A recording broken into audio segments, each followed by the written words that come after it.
Robert Fox is London Evening Standard defense editor. Welcome to our program, Mr. Fox.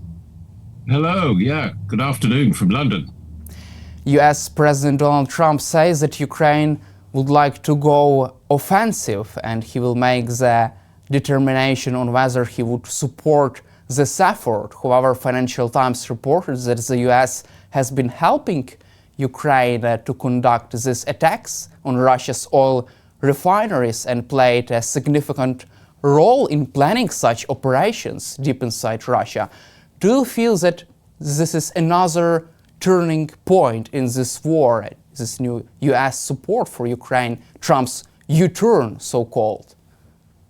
Yeah, I think it's very important for that, for the symbolism, because as you rightly suggest, when Trump came in for his second presidency, it looked as if there was a real turn at that point where Trump seemed to be soft on Russia, because it was quite clear that he and his team, but particularly he, wanted to have a conversation with Putin. They had the conversation with Putin, and we could discuss that more in Alaska. Putin, I think, really rather overdid it, because he and Lavrov came away as if they had won hands down, because they got what they wanted and America didn't get what they wanted.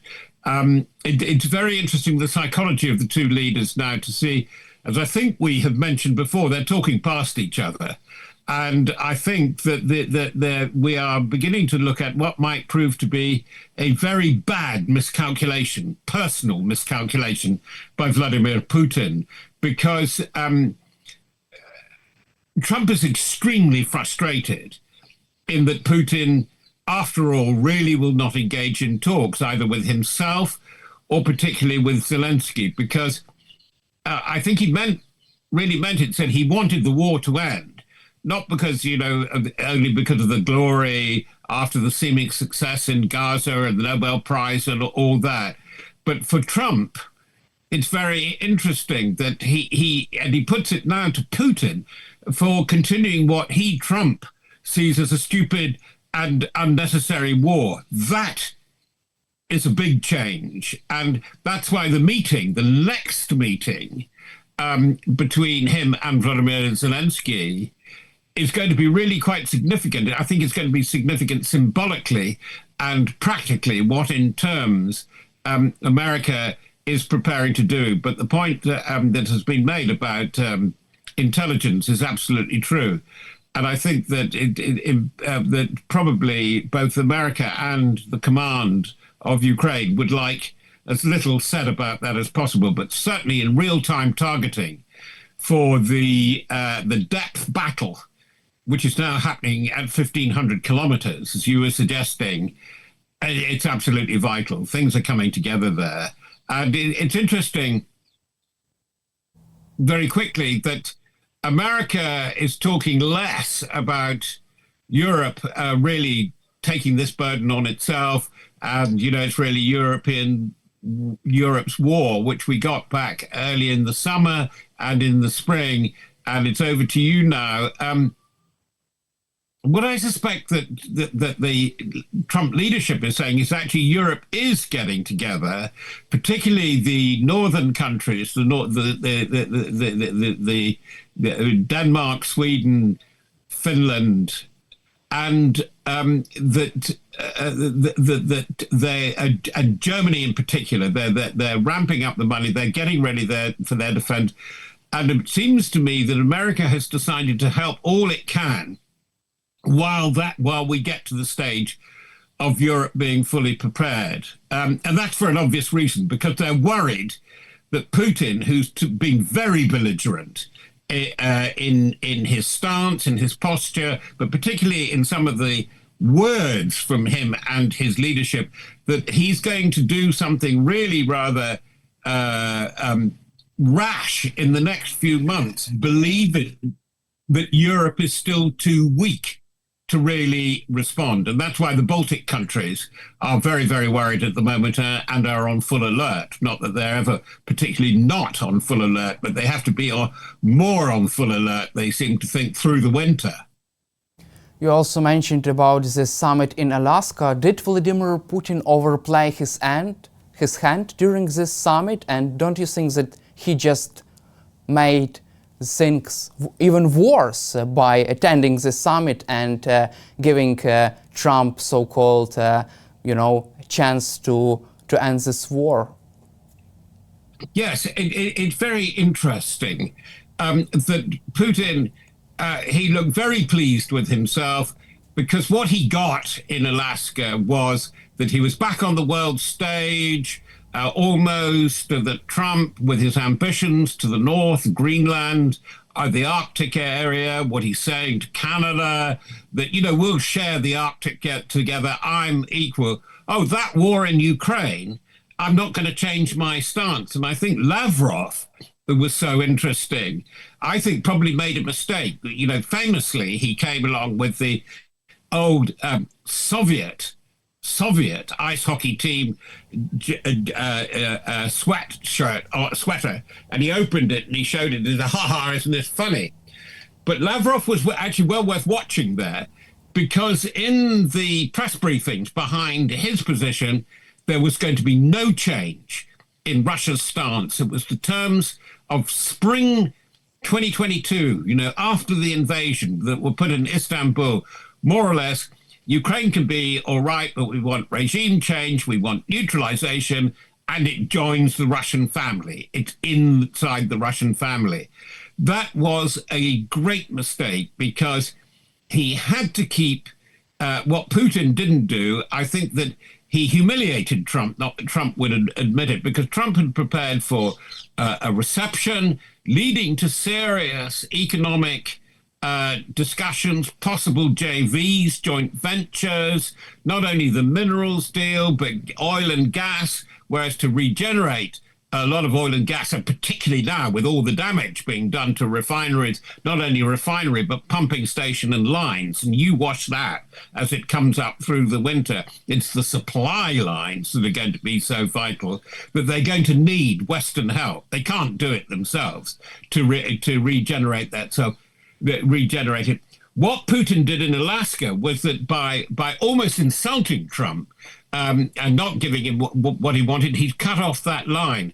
And you see, it is a consistent thing. Sometimes it's very difficult to trace it, but it is a consistent thing, a consistent line in Trump at the moment. He is getting increasingly fed up with Putin now because he won't talk. He messes about.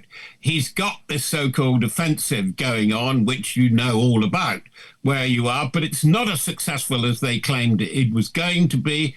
And now he's doing these provocations and probes and provocations in the Balkans, but above all in the Baltics, and where Estonia, Latvia are in particular warning their populations they may have to get out from the border area, warning to up to 400,000 people because they fear some adventure coming in either from Belarus or from Russia direct.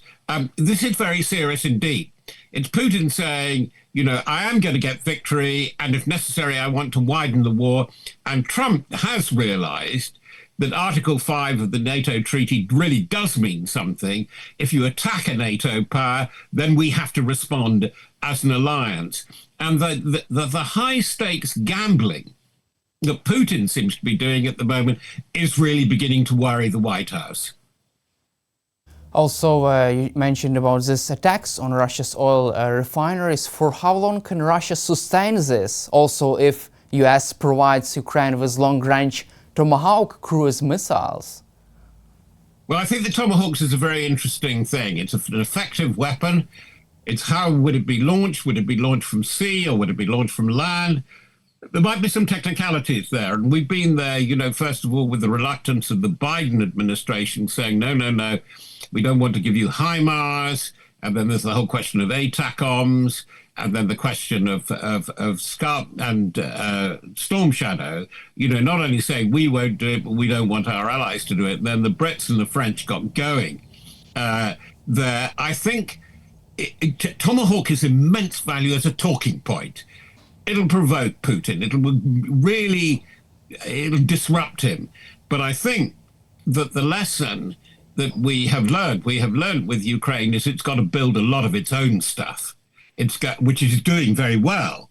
That in fact, one of the Georgetown University, Washington, blogs was putting it, is this going to become the Silicon Valley of drone development? The innovation cycle of Ukrainian forces really is a lesson. When you look at particularly the dreadful state for quite a big defense budget, your defense procurement is in Britain.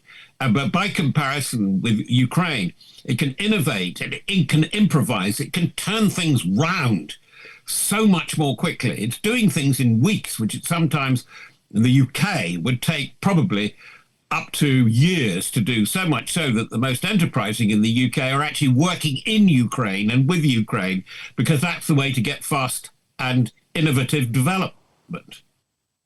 Let's cover also recent Ramstein meeting in the NATO headquarters with US Secretary of War Pete Hegseth. He said, quote, "If there is no path to peace in the short term, US along with allies will take steps necessary to impose costs on Russia for its continued aggression."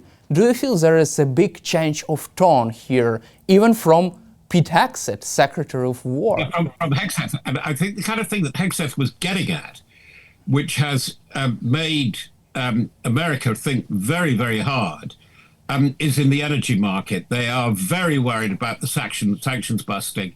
And it's very interesting how, because of this war in Ukraine, it's unfortunate for Ukraine, but it's changed the whole concept of neutrality. I'm sure it was the belligerence of Russia, particularly from 2014 on, Crimea, that persuaded, obviously, as we know, Finland and Sweden, that they really had to go and join the alliance. Now, the next one on the list is Ireland. Now, Ireland isn't going to join NATO, but Ireland realizes it's under surveillance threat continuously from Russia. Ireland has been particularly good at the warning about the survey ships, the surveillance ships like the Yantar, that kind of activity, and that they have seen Yantar a year or so ago off the coast of Limerick in the west, and they thought that it was so stationary. They said this is dangerous because they're looking at the main fiber optic node, one of the main communications, that is telecommunications nodes from across the Atlantic into Europe, which comes into that part of Ireland. And I must say the Irish government, which is poorly protected, has got really alarmed. It's got a lot of under-the-table agreements with the British because they have to defend the British Isles. And there's a lot of toing and froing of local intelligence, very important local intelligence. They may have to buy 2 warships that they hadn't thought that they needed, namely 2 frigates, surveillance frigates, to protect their coasts. And in addition, with Ireland, which is part of your story and part of the answer to your question, is that Ireland is very worried about the ghost ships, the shadow ships, the sanctions-busting tankers and freighters, tankers, which are often in very poor condition. They come out, they get through the Baltic, which is now vital ground, come round, and off Ireland, they transship or cross-deck their loads to smaller freighters and tankers, which go off elsewhere in the world, towards the Indias and so on, the other markets that they can find. They're very worried about that because of the condition of the ships. They fear a major ecological disaster from them. And unfortunately, many of the ships, smaller ships, that they transfer the crude, the oil to, are flagged of old British dependencies, former British colonies. They're called crown dependencies, and smaller places that are in the American purview, the Marshall Islands, the Cayman Islands, British Virgin Islands, carrying those sort of flags, and it is really worrying. And the Irish have been absolutely very internationally minded, very good member of the EU, have saying, look, this is a major security worry. We're not going to join NATO, but we want your help, and we will help you. Big change of dimension. I mean, this colours what Hegseth has been saying in Ramstein. They're fed up with this. They're fed up with the continuous disruption of Russian activities, and particularly cyber attacks and the drones, because it disrupts normal human life and human commerce. Particularly, we've seen Denmark, Norway, Belgium, and now very much the Netherlands, where the Russians have been jabbing Netherlands forces on exercise in the Baltics, in Estonia, I believe. And there is a general activity in the UK. We've had cyber disruptions of things like Marks and Spencer, the big store. But the most serious one has been Jaguar Land Rover, because that affected probably millions of people who are somewhere in the supply chain to Jaguar Land Rover. It is, I absolutely follow you. I think Hegseth has changed quite a lot. He's not criticizing Western Europe so much, and he is worried, and America is worried. They're worried about the disruptive effect of Russia.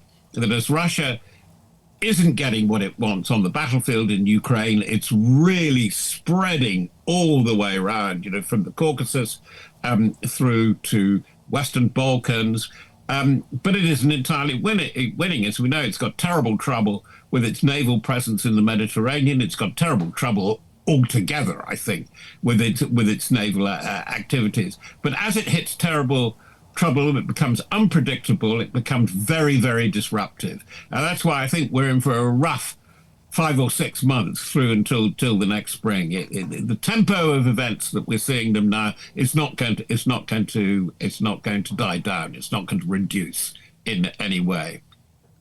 And from your perspective, can the Russian army go into next year, taking into account current pressure from the US and possibility of Ukraine receiving Tomahawk cruise missiles and intensified attack on Russia's oil refinery sector?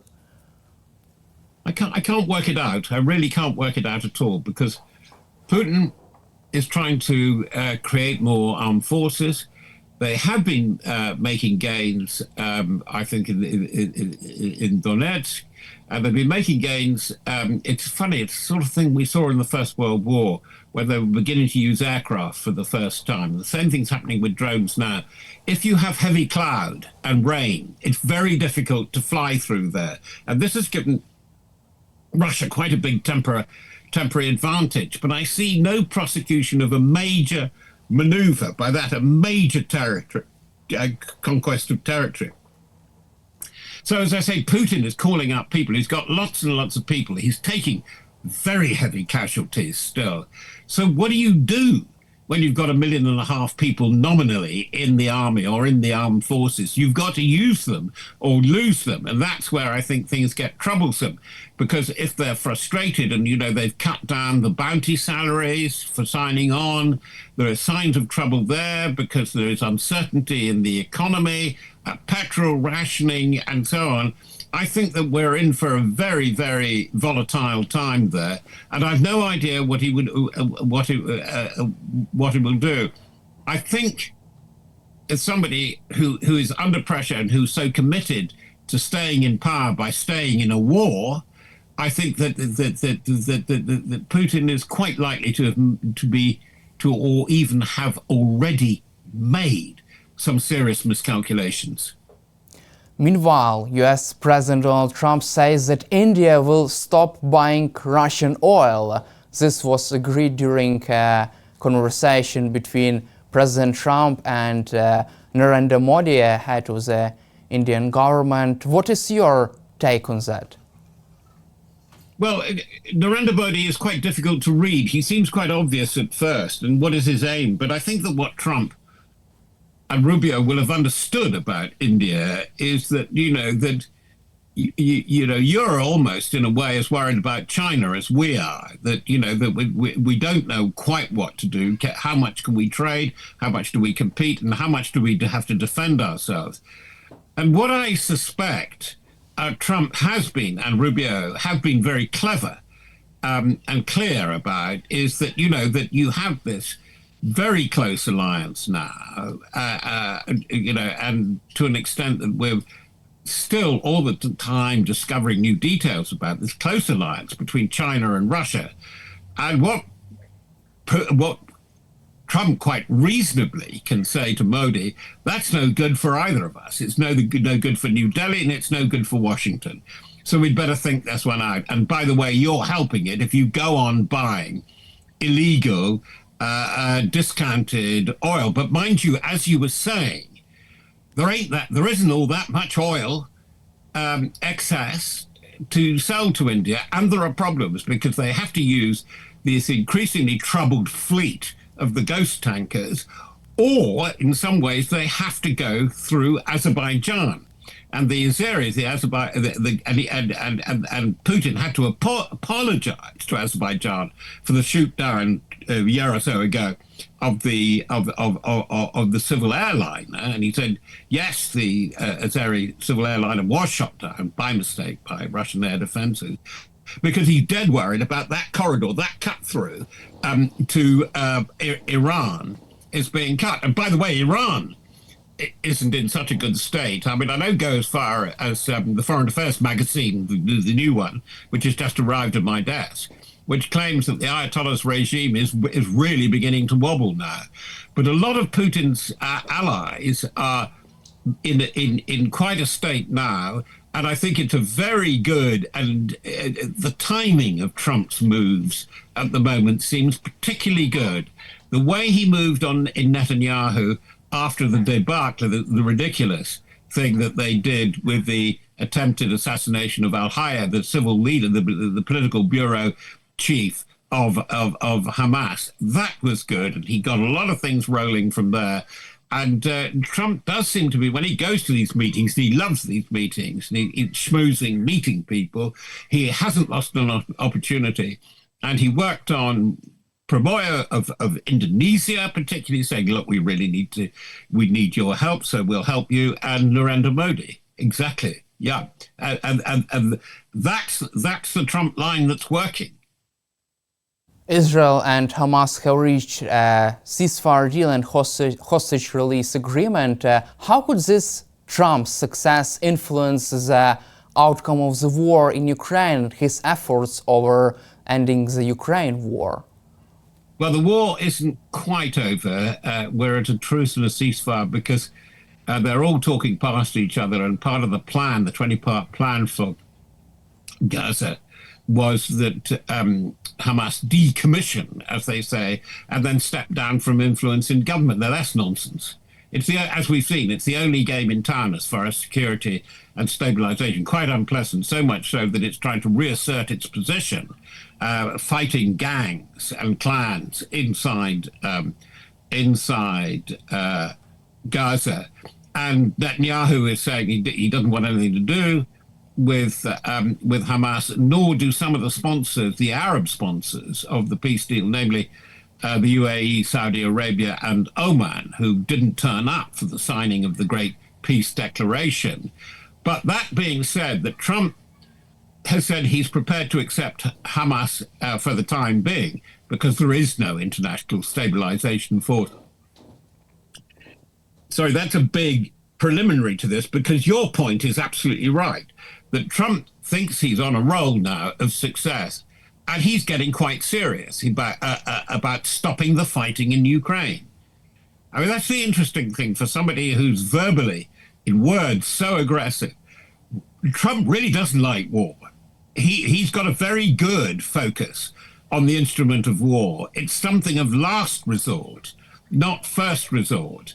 And I think both the aggression, curiously, of both Benjamin Netanyahu and Vladimir Putin really, really does annoy him if it stands in the way of making the deal for prosperity, especially his own country.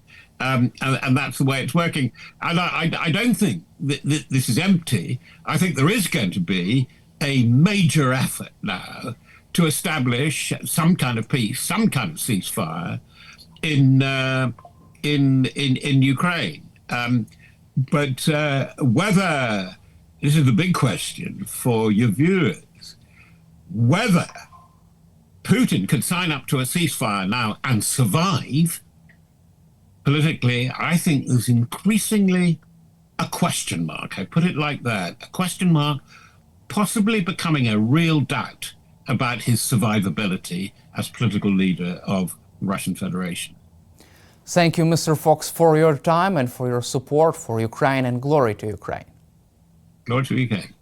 Thank you.